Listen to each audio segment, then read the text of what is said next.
Hi guys, ఈరోజు ఇల్లంతా cleaning అనమాట. సో ఎందుకో చివరి వరకు చూడండి, మీకు అర్థమవుతుంది. అండ్ మా చెల్లి చేస్తాను ఈసారి క్లీనింగ్, ఎప్పుడు నేను చేస్తాను. ఎందుకు చేస్తానో ఎలా చేస్తానో మొత్తం చూపిస్తాను. వీడియో చివరి వరకు చూడండి, మీకు బాగా అర్థమవుతుంది.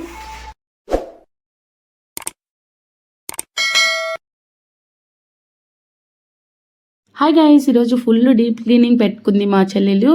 ఎందుకంటే ఆ రోజు నాకు వర్కింగ్ డే, అందుకే మా చెల్లి నేను చేస్తానని చెప్పింది. యాక్చువల్గా ఎప్పుడు క్లీనింగ్ సెక్షన్ ఇలాంటివి మా చెల్లికి సెట్ అవ్వు, నేనే చేస్తాను. మా చెల్లికి అంటే ఒక ఆర్గనైజేషన్ అనేది ఎలా ఆర్గనైజ్ చేయాలి అనేది అంత థాట్ఫుల్గా అంత ఆ పిల్లకి నచ్చదు. నేను చెప్తా ఉంటే చేస్తుంది. సో కానీ ఈరోజు నాకు వర్కింగ్ డే అని చెప్పేసి ఆ పిల్లే చేస్తానని చెప్పింది. నేను వచ్చేసరికి ఆల్రెడీ నేను లంచ్కి అని చెప్పేసి వచ్చాను మా పెద్దమ్మ ఒంట్లోంచి. బట్ ఆఫ్టర్నూన్ నుంచి అంత వర్క్ కూడా లేదు, అక్కడే ఉందాము అని అనుకుంటున్నాను. ఇంక ఇక్కడే ఉన్నాను అనమాట. ఇక నేను వచ్చేసరికి ఆల్రెడీ కొన్ని షెల్ఫ్స్ పేపర్స్ మార్చేసి డస్ట్ అంతా క్లీన్ చేసేసింది. ఇక ఎక్కడ వస్తువులు అక్కడ పెట్టాం కదా మనము, అన్నీ చల్లా చెదురుగా ఉంటే అవి ఎక్కడవక్కడ పెడుతూ ఉంది. ఇదైతే స్టీల్ది ఆయిల్, అలాగే కారం, పసుపు మినిమం ఉంటాయి కదా, సో అవి పెట్టుకోవడానికి, అలాగే స్పూన్స్ ఇలాంటివన్నీ పెట్టుకోవడం కోసము నేనే తెచ్చానమాట. మా అమ్మ తేమని చెప్తే ఏదైనా అలా సెట్ అయ్యేది. నాకు బాగానే నచ్చింది ఒక కార్నర్లో సెట్ చేసుకోవడానికి. ఇంకెంతసేపు అయినా సరే మా చెల్లి తెగనివ్వదు అన్నట్లుగా చేస్తూ ఉంటుంది ఓపిక్గా. ఇంక అందుకే గబగబా ఇక నేను రంగంలోకి అయితే దిగేసి ఇక అంట్లన్నీ షింక్లో వేసునింది. అప్పటికే అంట్లు ఇంకా అలాగే ఏమైనా డస్ట్ ఉన్నవి అన్నీ కడగాల్సి ఉన్నవన్నీ వేసింది. ఇక అవన్నీ బయట వేద్దామని చెప్పేసి, బయట వేస్తే కొంచెం మా అమ్మమ్మకి ఓపిక ఉంటే చేస్తుంది, లేకుంటే నేనైనా సరే ఇంట్లో తోమాలంటే అవ్వదు కదా, సో బయట అయితే తోముకోవచ్చు అని చెప్పేసి అన్నీ బయట వేసేసాను అనమాట. ఈ ఇంట్లో కార్నర్స్కి తెలియకుండానే ఊరికే బూజు పట్టేస్తుంది అసలుకి. ఎందుకంటే డైలీ ఇలా బీరువాలు ఇవన్నీ ముందుకనేసి ఇవన్నీ చేయలేం కదా, అలా అని చెప్పేసి 1 వీక్ ఒకసారి చేయడానికి కూడా పిల్లలు ఉంటారు కాబట్టి అవ్వదు. లోపల మా చెల్లి ఆ పని చేస్తా అంటే నా కొడుకులు ఇద్దరు మా నాన్నతోని దులుపుతున్నారు దుమ్ము. వాళ్ళిద్దరూ అసలు మా నాన్న ఫుల్ సతాయిస్తారు అసలుకి.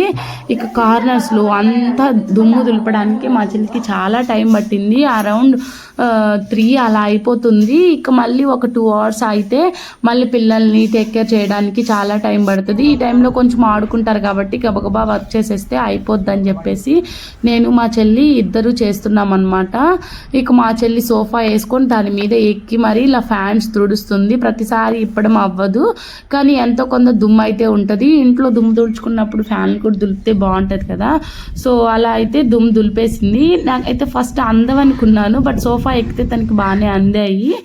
ఇక అలా బయట కలర్స్ అన్నీ ఇలా కిటికీలో ఇలా పెట్టేసింది మా అమ్మమ్మ. ఇవన్నీ తీసి ఇక కిటికీలు అంతా క్లీన్ చేస్తుంది. చాలా నిదానంగా చేసినా కానీ చాలా నీట్గా చేస్తుంది మా చెల్లి, పర్ఫెక్ట్ అనమాట. ఇక అలా చాలా సేపు పట్టింది ఇవన్నీ చేయడానికి. ఇక చేస్తూనే ఉన్నాము. ఇక నేనన్నీ ఒక పక్క సర్దుతూ ఉన్నాను అనమాట. ఇంట్లో చల్లా చెదురుగా ఉన్నాయి. ఇక బుక్స్ అవన్నీ పాతవి అవన్నీ పడేయాలి కదా, సో ఇలాంటి డీప్ క్లీనింగ్ అప్పుడు ఇక అన్నీ పేపర్స్ తీసేసినవి అన్నీ ఇలా తీసేస్తున్నాం అనమాట. మామూలుగా ఇలా సర్దడం అంటే నాకు మా చెల్లికి ఇల్లు క్లీనింగ్గా పెట్టుకోవడం చాలా మందికి ఇష్టం. ఎవరో లేజీగా ఉండేవాళ్ళు తప్ప ఆల్మోస్ట్ అందరూ ఇంటిని క్లీన్గా పెట్టుకోవడానికే చూస్తాం కదా. సో మా చిన్నప్పటి నుంచి మాకైతే అస్సలు సొంత ఇల్లు ఉండేది కాదు. అసలు పల్లెటూరులో సొంత ఇల్లు లేకపోవడం చాలా బాధాకరం కదా.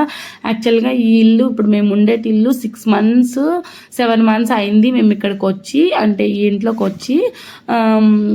అంతకు ముందంతా మేము అద్దెకే ఉండేవాళ్ళం పల్లెటూరులో అయినా సరే. ఇక అదంతా నేను ఒక హోమ్ టూర్ చేసి ఆ వీడియోలో చెప్తాను దాని గురించి మొత్తము. ఇక అయితే ఇలా కిచెన్ మొత్తం నీట్గా ఇలా సర్దేసింది. పర్లేదు బాగానే సర్దేసింది.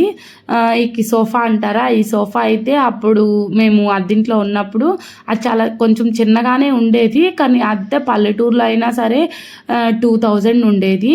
ఇక ఎవరైనా వస్తే కూర్చోడానికి అలా మంచిగా ప్లేస్ ఉండాలి కదా, సో తక్కువ బడ్జెట్లోనే ఇలా సోఫా తెచ్చుకున్నాము.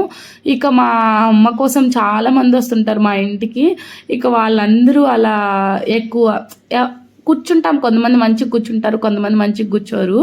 ఇంకా అలా అయిపోయింది అది. పర్లేదు అయినా కానీ ఇంకోటి తెచ్చుకుందాంలే అనేసి ఇంక వదిలేసామన్నమాట. ఇంకా మర్యాద కోసమే కదా తెచ్చింది అనేసి ఇక నేను మా చెల్లి ఇక చకచక అయితే మొత్తం క్లీన్ చేసుకుంటా ఉన్నాము. ఇక వంటిల్ మొత్తం దుమ్ము తులిపింది కానీ గ్యాస్ అయితే కడగలేదు. ఎందుకంటే గ్యాస్ కడిగితే కొంచెం ఇటు సైడు మొత్తం నీళ్ళు పడిపోతాయి కదా, లాస్ట్లో గ్యాస్ కడుక్కొని ఆ తర్వాత ఇల్లు కడుక్కుంటే సరిపోద్దని చెప్పేసి గ్యాస్ అవన్నీ కడిగేసి ఆ తర్వాత ఇల్లు తుడవడం కానీ క్లీనింగ్ కానీ అవన్నీ చేసేసామన్నమాట.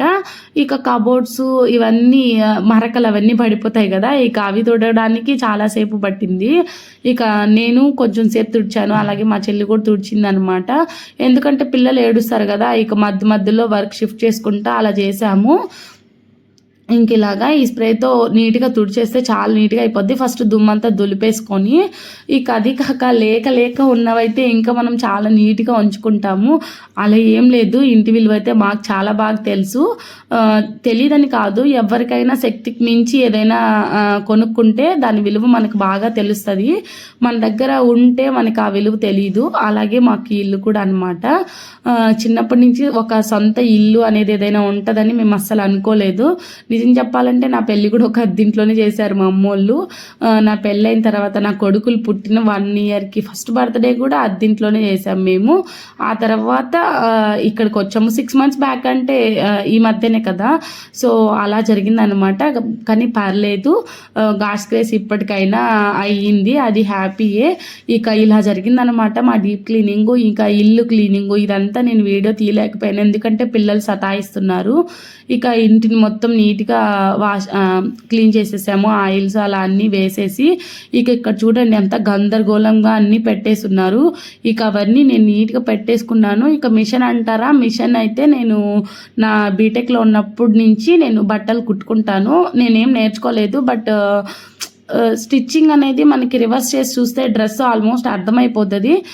ఏమో నాకు కొంచెం ఇంట్రెస్ట్ కాబట్టి నాకైతే వచ్చేస్తుంది స్టిచ్చింగు. నావేమున్నా నేను కొట్టుకుంటాను. బట్ ఇప్పుడు జాబ్ వచ్చినప్పటి నుంచి ఇక పిల్లలు పుట్టాక నాకంత కుదరట్లేదు. ఇక మోటార్ కూడా తెప్పించుకున్నాను, కొన్ని కుడతాను అనమాట నాకు వీలైనప్పుడు. సడన్గా ఈ డీప్ క్లీనింగ్ అంతా ఎందుకు చేస్తున్నాను అనుకుంటున్నారా? ఇక రేపైతే టెంపుల్కి వెళ్ళాలనుకుంటున్నాము. మాకు అలాగే మా అమ్మ వాళ్ళకి కూడా సేమ్ టెంపుల్ అనమాట, కుల దైవము.